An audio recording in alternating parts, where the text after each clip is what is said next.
나에게 양지에 아이들 과제를 채점하는데 유독 소리내 시험지가 눈에 띄었다. 이름, 풀이 과정, 답까지 모두 분홍색 펜으로 적어 놓았다. 계산 문제를 펜으로 푸는 아이는 흔치 않은데 거기다 분홍이었다. 내가 젊어서 다행이라는 생각에 피식 웃었다. 옆자리 사회선생은 나이가 먹을수록 글씨 읽기가 힘들다며 손으로 쓰는 과제는 절대 내주지 않았다. 주간식 시험 문제도 모두 단답형으로만 냈다.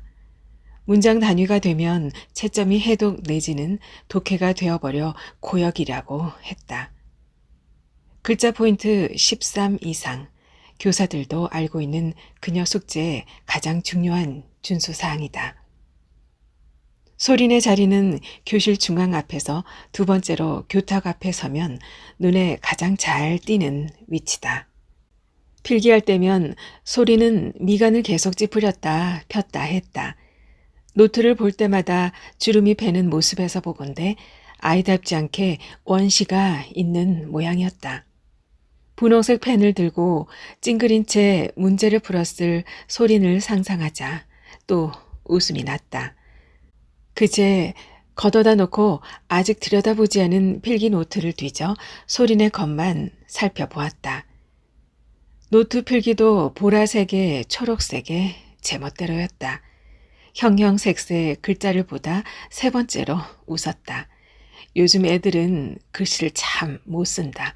소린도 그렇다. 소리는 팔다리가 길쭉하니 중학생치고 큰 키인데 동글동글 얼굴만은 영락없이 아기 같았다. 이름 예쁜 소린이가 나와서 풀어보자 하면 쌤, 이름 얘기 좀 그만해요 하면서 툴툴 거린다. 불퉁해지는 볼살이 볼만하지만 그 애는 뒤통수가 더 귀엽다. 나는 아이들의 뒷모습 보기를 좋아한다. 필기나 문제풀이를 시켜놓고 교실 뒤쪽 사물함에 삐딱하게 기대어 있노라면 유독 소린의 뒤통수가 눈에 들어온다. 시꺼먼 남자반 아이들의 수그린 머리통 사이 크고 새하얀 귀가 양쪽으로 튀어나와 도드라져 있다. 빚은 듯 동그란 두상에 찻잔 손잡이처럼 달려있어 잡아당겨보고 싶다는 충동을 일으키는 귓바퀴였다. 나도 가지각색 펜을 모아 필기하던 시절이 있었다. 중학교에 다닐 무렵이었다. 이모네가 서점 겸 문구점을 운영했던 덕이다. 당시 여학생 사이에서는 필통의 부피가 요즘 애들 말하는 인싸력의 잣대였다. 고가인 하이테크 C는 어찌 보면 정점이었다. 나는 반에서 가장 많은 하이테크 C를 가진 아이였다. 버린 적도 없는데 다 어딜 갔는지 지금 내 연필꽂이에는 교직원 연수 기념이라 적힌 삼색 볼펜에 컴퓨터용 사인펜, 네임펜이 전부다. 쌤, 저 이거. 아, 사생대회 벌써 가져왔어? 다음 주랬지? 사생대회 참가 확인서였다. 미술 선생의 도장이 찍혀 있었다. 한 장이라 생각했는데 두 장이었다. 뒷장에 참가자란에 임소린 세 글자가 적혀 있었다. 소린이도 미술부였나? 아니요. 지난번에 미술 선생님이 나가보라고. 미술 선생님께서 직접? 소린이도 그림을 잘 그리나 봐. 모르겠어요. 몰라? 저도 걔 그림 본 적이 없어서요. 화려한 노트 필기를 보면 끄덕여지기도 했다. 남다른 색감을 가졌을지도 모른다. 고흐나 몬드리안처럼 색이 독특한 그림을 그리는 소린을 상상해 보았다. 눈살 찌푸린 앞모습이든 집중한 뒤통수든 내 눈에는 고뇌하는 예술가처럼 보이지는 않을 듯했다. 어릴 적 나를 두고 괜히 괴롭혀보고 싶다던 이모의 심정을 이제는 이해한다. 이모에게는 끝내 아이가 생기지 않았다. 쌤들 저거 보세요.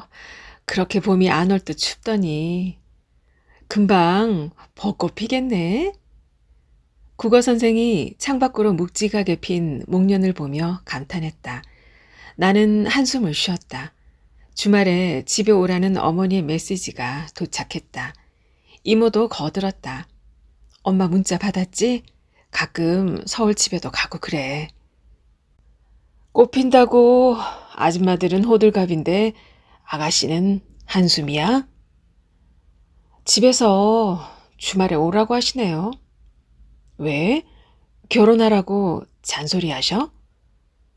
질문은 국어 선생 혼자 하지만 오롯이 나를 향하는 교무실의 모든 귀가 느껴졌다. 아직 그렇진 않네요. 하긴 요새 서른은 뭐 아니지 아직 9이지? 결혼 얘기하니까 말인데요. 음악 선생이 말을 꺼냈다. 공립고 교사하는 대학 후배 하나가 상견례 자리에서 파혼했다는데 글쎄 둘이 육촌 사이였더래요.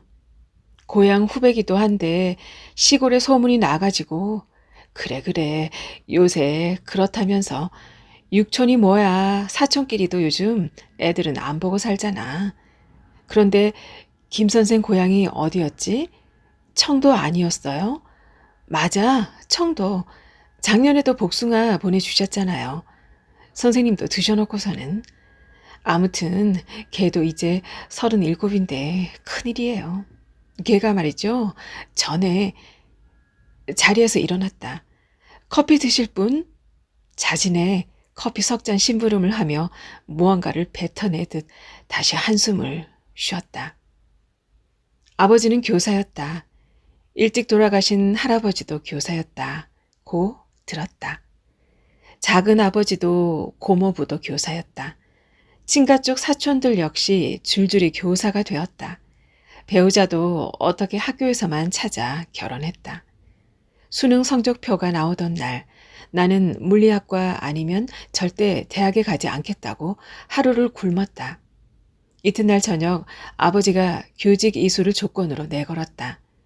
그날 나는 과식했다. 이웃 끼니를 꼬박꼬박 챙기면서도 며칠 동안 아버지 쪽을 쳐다보지도 않았다. 열심히 공부해서 보란듯이 CERN에 취직할 생각이었다. 거기 가서 신의 입자인지 힉스 입자인지를 찾아내어 노벨상 수상으로 인생을 완성하겠다는 계획을 세웠다. 나는 이제 노벨상을 꿈꾸지 않는다. 특별히 안타깝거나 아쉽지도 않다. 다만 내가 지금 선생님이 되어 있다고 의식할 때면 속이 울렁거린다. 명치께 같지만 육체가 아니라 물리적으로 짚어낼 수 없는 미지의 공간이 뒤틀리는 기분이다. 점심시간, 소린이 교무실에 찾아와 불쑥 죄송하단 말을 꺼냈다. 눈 아프셨어요? 과제 이야기였다. 돌려주면서 시험지 하단에 갱지의 분홍색 펜은 잘 안 보입니다. 과제는 연필이나 검정펜으로 작성해 주세요. 라고 메모를 적었다. 응? 아니야. 아프지는 않았어. 그래도 공식 문서니까 검정이 낫지. 내년에 고등학교 가서는 더 그렇고 앞으로도 쭉 그렇고. 죄송해요. 왜 수행평가 점수 깎였을까 봐?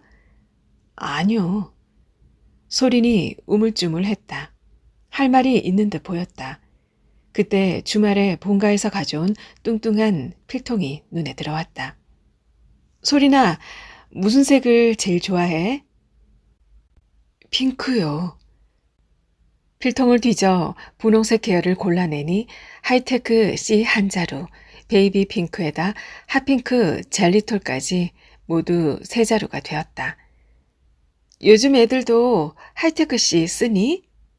네, 근데 비싸서요. 그래? 그럼 이거 가져다 써. 과제는 쓰지 말고. 고맙습니다. 펜을 받아들고 제 위치로 돌아가던 손이 어정쩡한 허공에서 멈추었다. 나는 의자에 앉은 채 소린을 올려다 보았다. 길고 마른 어른의 팔뚝에 아이의 손이 달려 있었다. 쌤, 남자가 핑크색 좋아하면 별로예요? 아니? 왜? 전에 누가 개이냐고 그런 적이 있어서요. 요새도 그런 말을 해? 인권 선생님 우시겠다. 그러고 보니 전에 선생님한테 핑크색하고 분홍색 차이를 설명해 준 적이 있지 않아? 맞아요. 기억하시는구나. 소린이 뒷머리를 긁었다. 예비 좀 올리겠다. 얼른 가봐야지. 쌤, 그래. 쌤, 머리 왜 자르셨어요? 차여서. 진짜요? 아니, 안 어울리니? 아니요, 완전 잘 어울리시는데요. 소린이 놀란 새가 파드득거리듯 거듭 나를 칭찬했다. 주위를 살피더니 상체를 내 쪽으로 살짝 숙였다. 애들이 그러는데요. 머리 자르시니까 저랑 쌤이랑 닮았대요. 대단한 비밀처럼 속삭였다. 장난스레 웃는 아이의 귓볼이 발겠다. 대답할 말을 찾는 와중에 구원처럼 예비종이 울렸다. 어떻게 말했어야 옳았을까? 선생님이 영광인데 과장이 심해서 진심처럼 느껴지지 않는다. 그런 말은 나처럼 예쁜 선생님한테 실례 아니니? 농담처럼 상황을 잘 넘길 수 있겠지만 나와 어울리지 않는 느낌이다. 거기에 발간 귓볼을 무시하는 처사 같다. 학창 시절의 나였다면 어떤 반응을 원했을까? 학생이 원하는 반응을 해주는 교사가 진정 훌륭한 교사일까? 서랍에서 핸드크림을 꺼내 천천히 발랐다. 문득 이틀 앞으로 다가온 사생대회가 떠올랐다. 그림 얘기를 했다면 좋았을걸. 적당한 화제였다 싶다가도 사생대회라니 막상 무슨 말을 하면 되나 싶었다. 담임을 맡으니 모르는 일투성이었다. 무엇을 어디까지 얼마만큼 하면 될까? 있지도 않은 선을 자꾸 찾게 되었다. 무슨 꽃인지 손등에서부터 향기가 올라왔다. 우리 학교에는 정문과 후문에 각각 자전거 거치대가 설치되어 있다. 우리 반 아이들은 후문 쪽보다 정문 쪽의 거치대를 선호한다. 교실과 가까워서다. 이유는 알 수 없지만 소리는 후문파다. 주차장은 후문에 있다. 평소보다 늦게 퇴근하던 3월 초의 일이다. 한 학생이 후문 가까이 자전거를 세워둔 채 안장에 걸터 앉아 있었다. 차가 통과하기에 아슬아슬해 보였다. 창문을 내리고 보니 소린이었다. 임소린. 올해 내가 가장 먼저 외운 이름이다. 선글라스를 쓴 채 차가 오는 줄도 모르고 하늘을 올려다보고 있었다. 소린아 불렀더니 싱글벙글한 얼굴이 돌아봤다. 볼이며 코끝이 얼어 있었다. 올해는 봄이 늦어 3월 내내 날이 추웠다. 선생님, 구름이 복숭아색이에요. 소린이 라식했구나? 아니요. 내 질문에 들뜬 얼굴이 가라앉았다. 아주 짧은 순간이었는데도 느린 화면처럼 장면이 마음에 박혔다. 이후 내 머릿속에는 소린의 표정 변하며 그날의 대화가 개연성 없이 하루에도 몇 번이고 떠올랐다. 대단히 잘못한 일도 아니건만 자꾸 반성하게 되었다. 감정이 투명하게 비치는 아이의 말에 좀 더 적절하게 반응할 수는 없었을까. 선글라스를 벗는 소린을 보면서 나는 해야 할 말을 고민했다. 정답이었는지는 알 수 없다. 변명의 기회가 주어진다면 최선을 다해 꺼낸 질문임에는 틀림없다고 대답할 수 있을 따름이다. 복숭아색? 분홍색하고는 다른 거야? 분홍색은 좀 엷은 색이고 복숭아색은 핑크색에 노란빛이 조금 섞인 색이라고 했다. 살구색이 되지 않도록 아주 약간만 섞여야 한다고 제법 진지한 설명을 덧붙였다. 소린이 보던 하늘을 보았다. 소린의 묘사대로 붉으면서도 아주 약간의 노란색이 섞인 노을빛을 구름이 반사하고 있었다. 분홍색에 노란색을 섞으면 복숭아색이라고? 아니요, 쌤. 분홍색이 아니라 핑크색에 섞으면요. 분홍이 핑크 아니야? 맞아요. 근데 그냥 제 느낌으론요. 음, 저한테 분홍색은 벚꽃색이고 핑크색은 복숭아꽃색이에요. 복숭아꽃을 본 적이 있어? 저희 외할아버지가 복숭아 농장을 하시거든요. 나는 꽃에 대해 잘 모른다. 매일 지나치는 교정의 나무조차 꽃봉오리가 맺히는 시기가 되어서야 아, 벚나무였지, 목련나무였지, 새삼 알아차리곤 한다. 설명을 들으면 그렇군 알겠다가도 여전히 철쭉과 진달래가 헷갈린다. 복사꽃이 그렇게 예쁘다면서 하마터면 소린에게 물을 뻔했다. 복숭아꽃. 예전에 복사꽃을 그렇게 부르던 사람이 있었다. 봄이면 복숭아꽃이 만발한 자기 고향을 보여주고 싶다고 그는 말했다. 당연한 결말처럼 나는 아직 그의 고향에 가보지 못했다. 복사꽃이 어떻게 생겼는지도 모른다. 이것도 외할아버지가 주신 거예요. 선글라스와 외할아버지의 선물, 언뜻 두 개념 사이 연결고리가 만들어지지 않았다. 그래서 아끼는 거야? 네, 아니요. 잘 모르겠어요. 음?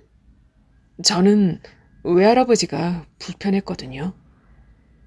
조금 더 친해졌을 때, 그러니까 중간고사라도 치른 이후 이런 말을 들었다면 당황하지 않았을지도 모른다. 가끔 소리는 가슴에 훅 끼치는 말을 한다. 그때는 소린이 어떤 아이인 줄은 전혀 몰랐다. 나는 솔직함에 서툴다. 마지막 인사는 최악이었다. 학교에서는 웬만하면 쓰지 않았으면 좋겠다. 대화는 대본이다. 주어진 대본을 바탕으로 얼마나 유연하게 대화를 이어갈 수 있느냐로 사회성을 판가름하게 된다. 제각각 개성을 가진 학생들도 이 규칙을 이해하고 있기에 나 같은 교사도 지나치게 긴장하지 않은 채 아이들을 대할 수 있다. 소리는 가끔 초등학교 3학년 같았고 가끔은 대학교 3학년 같았다. 대본을 새로 써야 했다. 퇴근하려는데 학교 주차장으로 택시 한 대가 들어오더니 소린이 내렸다. 키 큰 긴 머리 여학생과 함께였다. 청아였다. 트렁크에서 짐을 꺼내는 두 아이를 잠시 지켜보았다. 청아가 나를 알아보고 손을 흔들며 달려왔다. 한껏 올려 묶은 머리카락이 달리는 움직임보다 반박자 늦게 좌우로 호선을 그렸다. 청아는 작년 부담임을 맡았던 반의 반장이었다. 뒤따르던 소린도 내게 꾸벅 인사했다. 사생대회 날이었다. 대회 마치고 바로 집에 가는 거 아니었어? 다른 애들은요. 근데 미술도구 없는 애들한테 미술쌤이 미술부 거 빌려주셨거든요. 그거 반납하러 왔어요. 소린이도 미술부 들어간 거니? 아니요. 임소리는 객원요. 청아는 유독 나를 따랐다. 사립학교 특성상 젊은 교사가 얼마 없어서일지도 모른다. 각양각색 학생 중에 과자나 사탕 같은 소소한 선물을 주기 좋아하는 아이들이 있다. 청아도 그중 하나다. 수업하는 내 모습을 크로키에서 준 적도 있었는데 나는 지금도 파일 속에 그림을 보관하고 있다. 수업 시간에 공부는 안 하고 필기 다 하고 그린 거예요. 뭘 주지 않아도 충분히 어딜 가서든 예쁨 받을 만한 아이였다. 올해 들어 남자반 수업을 주로 맡다 보니 청아와는 만날 일이 없었다. 학기 초 미술부 부장이 되었다며 자랑스레 교무실에 찾아왔을 때가 다였다. 야, 그거 그냥 너 혼자 갖다 놓으면 안 돼? 청아가 열쇠를 내밀었다. 미술부라고 쓰인 견출지가 붙어 있었다. 견출지 위에 덧붙인 셀로판 테이프가 누렇게 변해 떨어지기 직전이었다. 내 것도? 어차피 나는 너 때문에 온 거잖아. 거의 다 내 짐인데. 소린이 짐을 든 채 열쇠를 받아 꾸물꾸물 바지 뒷주머니에 넣었다. 쌤, 제가 열쇠 갖다 줄 때까지 저랑 있어 주시면 안 돼요? 저 진로 상담 해주세요. 진로 상담은 청아가 수다를 떨고 싶을 때 대는 핑계였다. 미술 선생님이 소린이한테 사생대회 참가해보라고 하셨다면서 방과 후에 미술부 와보라고 하시고요. 그래서 화가 났어? 소린이한테? 네? 눈을 동그랗게 뜬 청아가 곧 찡그리듯 웃었다. 그런 거 아니에요. 고개를 가로저을 때마다 머리카락 끝이 교복깃에 닿으며 경쾌하게 마찰했다. 뭘 화가 나요? 제 그림 되게 못 그리는데. 못 그린다니? 미술 선생은 이사장의 조카였다. 낙하산 아닌 낙하산인지라 교사들 사이 미묘하게 겉도는 존재였다. 교무실 대신 미술실 안에 그녀의 개인 공간이 있었다. 근무 4년 차에 접어든 나 역시 그녀와 교류라고 할 만한 일이 없었다. 그런 그녀가 보충 수업을 시킬 정도로 소린의 그림 실력이 형편없었다는 의미일까. 매력이 있다고 하더라고요. 기대했던 난간이 갑자기 쑥 빠져버린 느낌이었다. 소린의 매력이라면 내게는 뒤통수였다. 찻잔 손잡이 같은 귓바퀴였다. 담임 교사라는 인간이 겨우 아이의 귀를 잡아당기는 상상이나 할 때 누군가는 아이의 재능을 발견했다. 목덜미에 미열이 올라왔다.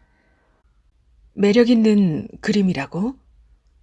쌤이 그러셨어요. 매력도 재능이라고. 그럼 뭐 쟤는 재능이 있나 보죠. 짜증나요. 언젠가 미술 선생이 청아에게 그림 2점을 보여주었다고 한다. 꽃이 그려진 탁한 색조의 수채화였다. 이상해요.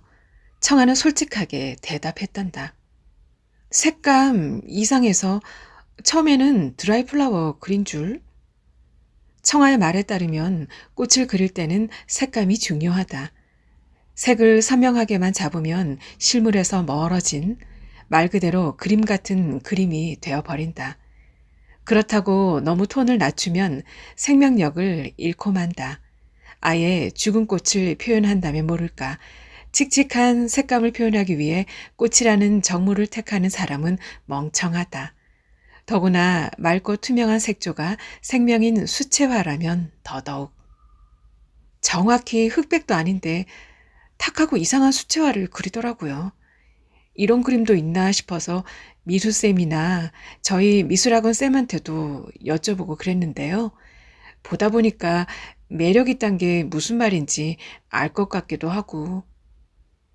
미술 선생이 얘는 어떤 그림을 그릴지 궁금하지 않느냐고 청아에게 물었다.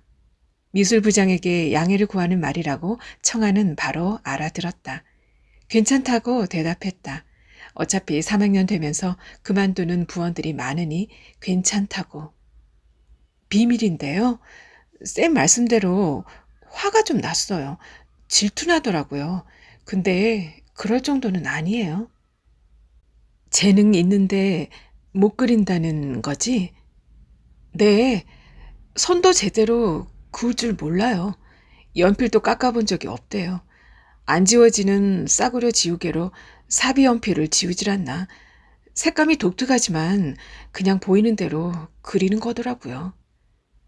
원래 정물화는 보이는 대로 그리는 거 아니야? 그게 잘 설명 못 하겠어요. 쌤도 제 그림 보면 바로 아실 텐데. 사람들이 전부 같은 세계를 보고 있지만 사실 정말로 같은 세계를 보는지는 모른달까? 내가 보는 빨간색이 다른 사람한테도 똑같이 보일까? 뭐 이런 거죠. 석고 같은 거 대생할 때는요. 보이는 대로 그리면 안 되고 규칙대로 그려야 하거든요. 빛이 오른쪽에서 오면 이 각도에서는 무조건 그림자는 이쪽, 명암은 이렇게. 근데 쟤는 그런 걸 모르니까. 미술쌤은 보이는 대로 그리는 용기도 재능이라고 칭찬하시던데, 뭐, 저는 부장 입장에서 애가 너무 애 같으니까 동감 맞나 싶고. 내가 보는 빨간색이 다른 사람한테도 똑같이 보일까? 어린 시절 나도 이 부분을 궁금해 했었다. 많이 알려지지 않은 사실이지만 나의 전공이 바로 이 부분을 다룬다. 프리즘을 통과한 빛이 스펙트럼을 나타내는 현상을 발견한 사람도 다름 아닌 현대 물리학의 시조 뉴턴이다. 나는 광학 수업을 꽤 좋아했었다. 소린이 열심히 설명했던 색을 꼽아 보았다. 분홍색, 핑크색, 살구색, 복숭아색, 벚꽃색, 복숭아 꽃색. 어느 쪽이 더 노랗고 더 빨갛다고 했더라. 천천히 줄을 세워 보았다. 나름의 스펙트럼이었다. 소린과 청아도 나란히 세워 보았다. 한쪽은 하얗고 다른 한쪽은 까무잡잡하다. 채도와 명도를 맞추기 위해 반드시 필요하지만 흰색과 검은색은 빛의 스펙트럼에 존재하지 않는다. 붉은색 너머 적외선이 어떤 색인지, 보라색 너머의 자외선이 어떤 색인지 인간의 눈은 보고 있으면서 결코 보지 못한다. 근데요, 쌤. 청아의 한쪽 볼에 우물이 팼다. 평소처럼 애교와 짓궂음이 섞인 목소리였다. 아세요? 임소린 뒤통수 보면 진짜 웃기게 생겼어요. 뒤통수가 엄청 동그래가지고 거기다 진짜 크고 하얀 귀가 동그랗게 양쪽에 붙어 있다니까요. 귀가 머리통만 해가지고 무슨 검은 바둑돌에 흰 바둑돌 붙여놓은 것 같아요. 동그래가지고 동그랗게 청아의 두 손이 허공에서 동그라미를 만들었다.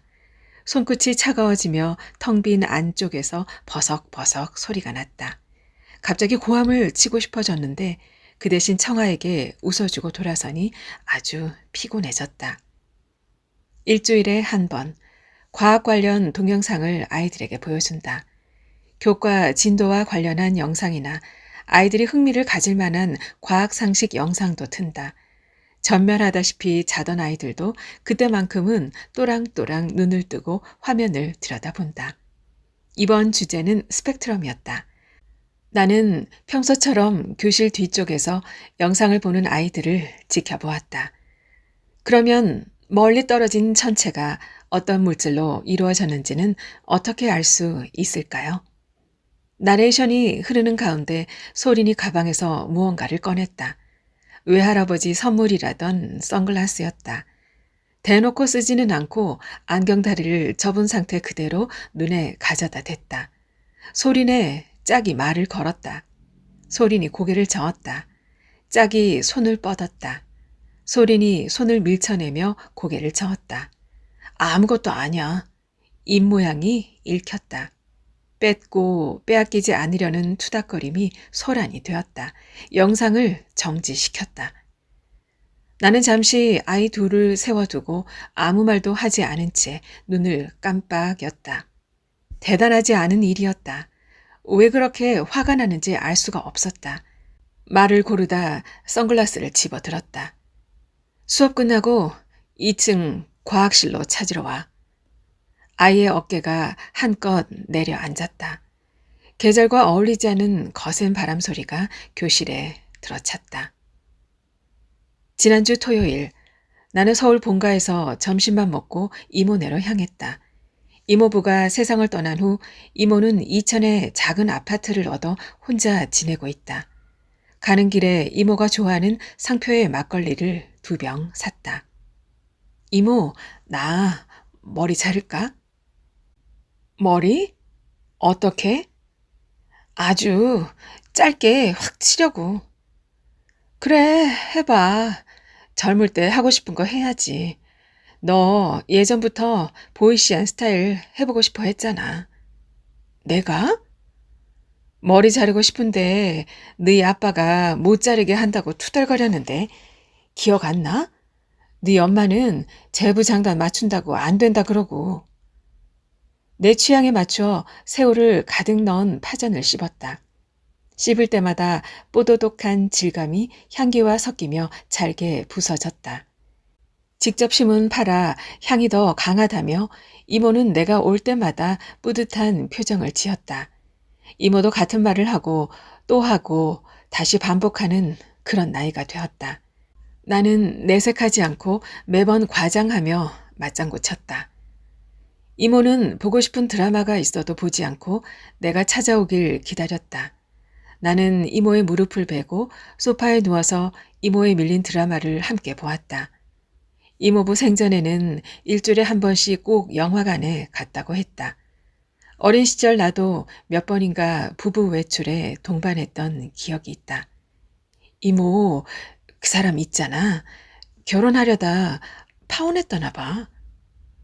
그러니? 마음 쓰여? 아니야. 근데 그 사람 얘기 아닐 수도 있어. 청도 출신 음악 전공 37 남자 선생님이 얼마나 될까. 이모가 내 머리카락을 쓰다듬었다. 졸음이 밀려왔다. 아빠가 아직 미워? 아니, 아빠는 그 사람 아니어도 싫지. 엄마는 밉고. 그래, 그래도 집에는 가끔 가고 그래. 음, 근데 이모, 그래, 그 사람, 그런 사람 아니야. 막 어린애 건드리고 그런 사람. 우리, 내가 21살 때부터 만났어. 나 고등학교 때 선생님한테 맨날 차였었다고. 대학생 돼서도 차이고. 그랬어? 왜 이 말을 전에는 못했지? 글쎄, 왜 그랬을까? 네 아빠가 그렇지 않니? 너도 마음이 급했고, 어렸고. 머리를 쓰다듬는 손길이 느릿느릿해졌다. 나는 이모의 손길에 호흡을 맞추었다. 애가 첫 남자를 못 잊어서 목소리에 물기가 묻어났다. 나는 자는 척 눈을 감고 있었다. 이모가 말하는 첫 남자가 어떤 의미일까? 그는 내 첫사랑이 맞지만 내 첫 남자는 아니었다. 그의 파혼 이야기가 나는 기쁘지도 슬프지도 않다. 저런, 안 됐네요. 감정이입을 하지 않은 채 대본의 대사를 읊으며 대화를 마무리 지을 수도 있었다. 마음에 들지 않은 드라마를 보듯 그를 흘려보낼 수 있게 되었다. 떠나는 그에게 비겁하다고 몸부림치던 나를 기억한다. 지금은 몸부림친다 한들 그때 마음이 되살아오지 않는다. 동요할 수 없음에 나는 동요하고 있다. 콰당. 과학실 문이 닫히는 소리에 나도 소린도 놀랐다. 제가 그런 게 아니라 선생님 바람이에요. 소린이 눈썹을 팔자로 늘어뜨렸다. 알아. 쫄지 말고 앉아. 널찍한 과학실 책상을 두고 소린과 마주 앉았다. 나는 아무 말도 하지 않고 압수한 선글라스를 내어놓았다. 높아지는 바람 소리에 신경이 술렁였다. 지난번에 학교에서는 쓰지 않기로 했잖아. 죄송합니다. 점점 작아지는 목소리와 함께 목이 움츠러들었다. 부풀었던 내 화도 더불어 사그라들었다. 애초에 소린에게 화낼 일이 아니었다. 고개 숙인 정수리 부근으로 가마가 보였다. 회오리처럼 말린 모양이 둘이었다. 소린도 알고 있을까? 웃음을 참으며 엄한 목소리를 자아냈다. 라식 안 했다며? 선글라스를 가지고 다닐 필요가 있니? 아니, 할아버지께서 주신 물건이면 집에 소중히 보관하고 나중에 쓰면 안 될까? 이상한 말이었다. 왜 학교에 선글라스를 가지고 다니면 안 될까? 선글라스를 휴대해서는 안 된다는 교칙이 있을 리 만무하다. 소린이 고개를 들어 왜요? 라고 묻는다면 대답할 말이 없었다. 어른이 말씀하시는데 어디서 말대꾸야. 나는 그런 말을 하지 않을 수 있을까? 앞으로도 쭉 그런 말을 하지 않은 교사로 남을 수 있을까? 소린의 대답을 기다렸다. 앞으로 안 그러겠습니다. 이 한마디로 정리하고 끝내면 되는데 소리는 원하는 말을 해주지 않았다. 대화가 끊어진 시간 속에 바람 소리만 부피를 키웠다. 학교에 꼭 가져와야 한다면 이유라도 말해. 너 우니? 내려다 보이는 코끝이 빨갰다. 소리나 불렀더니 비로소 훌쩍거리는 소리가 들렸다. 티슈를 내밀자 고개를 돌리고 아예 어린아이처럼 울기 시작했다. 죄송하다는 말이 애용해요 라고 들렸다. 책상 모서리를 손가락으로 톡톡 두드리며 아이가 진정하기를 기다렸다. 교직 이수할 때 어째서 우는 아이 달래기는 가르쳐주지 않을까? 소리나 저기 봐.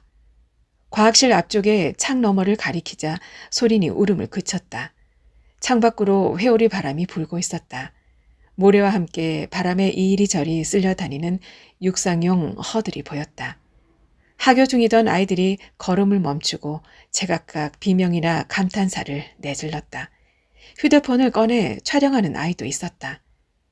선생님, 저기... 소린이 뒤편의 창을 가리켰다.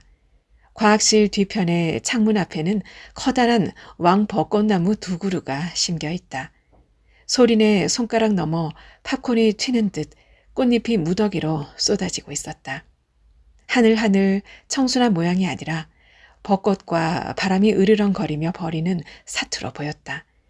발걸음이 절로 창가로 향했다. 우리는 감탄도 하지 못하고 잠시 나란히 서 있었다. 선생님...